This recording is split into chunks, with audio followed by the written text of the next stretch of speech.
Magandang buhay! Ayan, April 13, Sabado. Buti na lang, nanganak siya nang wala tayong pasok. Tsaka buti na lang dito natin siya nailagay sa meron ng plastic matting. Kung nagkataon at dun siya nanganak kanina, dun sa bakal yung flooring, malamang naglusutan na itong mga anak niya. So, ito nga yung first time niya na manganak.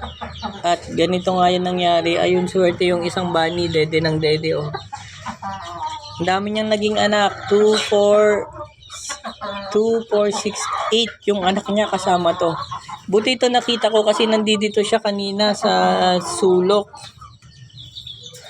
Ayan, so ilipat na lang natin yung mga babies niya dito sa ating nest box. So, same ng procedure. Kailangan himasin muna natin yung balahibo ni Mami Bunny bago tayo humawak sa mga babies. Ayan, so ayun siguro yung panganay. So, mukha namang malulusog silang lahat. Sana lang aalagaan niya kasi nga ito yung una niyang panganganak. Ayan. So, 8 ang kanyang baby kasama tong isa.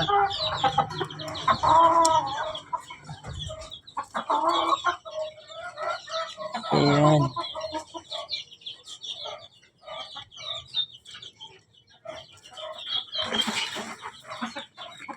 So, andito pa yung mga inunan.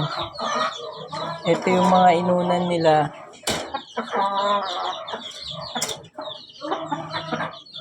So, lusot din pala siya sa butas.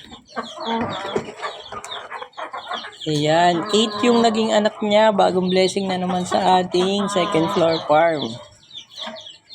Kaya muna natin siya makarelax. Bigyan muna natin siya ng vitamins. Tubig na may vitamins. So, di ko muna siya guguluhin.